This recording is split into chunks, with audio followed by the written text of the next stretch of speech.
To serve. To serve is a spiritual discipline in part because it involves doing something for someone else which doesn't necessarily benefit us in any way.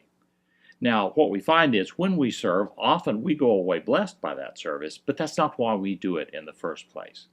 One can serve at table. In fact, the word deacon in modern English came from the Greek diakonia, which literally means to serve at table. Serve can also mean to help someone who may need your help because they can't do what their life is requiring them to do. An elderly neighbor, for example, or a child who needs help. Now, often when we think of service, we think of building a habitat house or going on a mission trip, and those things are certainly forms of service, and they can be life transforming.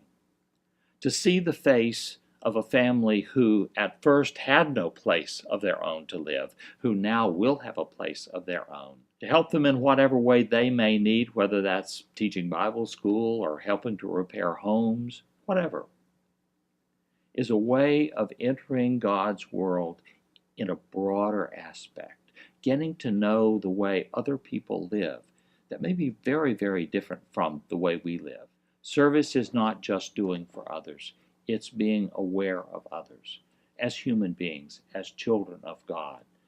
As we serve, the blessing is that other children of God become a part of our lives, become our teachers, and allow us to move on to greater areas of service, whatever those may be. This summer, we went to Heifer Ranch in Arkansas. We went there for a week, so Monday through Friday. And we were just on the ranch doing what the ranch hands normally do. We were, tending to the cows or picking plants. And then at the very end, we were in a global village. They called it the global village. And there were 7 different countries. So I was in Zambia. And then they gave us resources. And it started at 7 o'clock at night, and we went all the way to the next morning. And we had to make our own food with a fire, and we had the resources that the people in that country would have. And we could trade with other nations, and there was even some people would come and steal our stuff.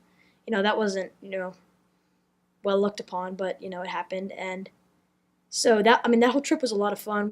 Also, what I've been doing recently is Nashville Food Project, which is where we make food, and then there would be 5 or 6 people who go into a truck, and then we go to this motel, and we make them sort of a dinner.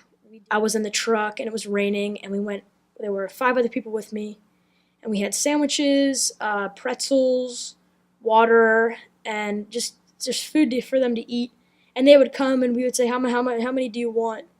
And they would say, we need 3 bags, 1 and 2 of my sisters. There was a mission week a few summers ago where we learned all about homelessness and, what they dealt with, all the shelters, the different problems they have to go through.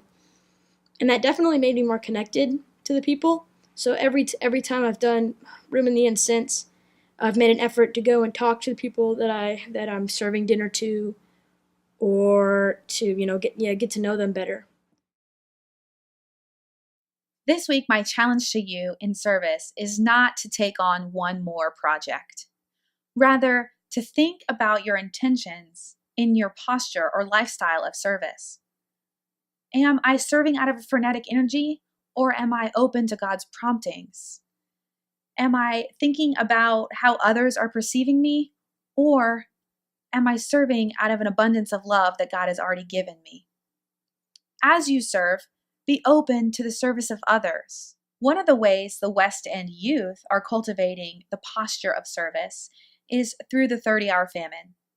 They thought about hunger around the world and hunger right here in Nashville. During their fast, they created snack bags to keep in your car just in case you experience a need or see a need, that you can provide one of these bags to someone.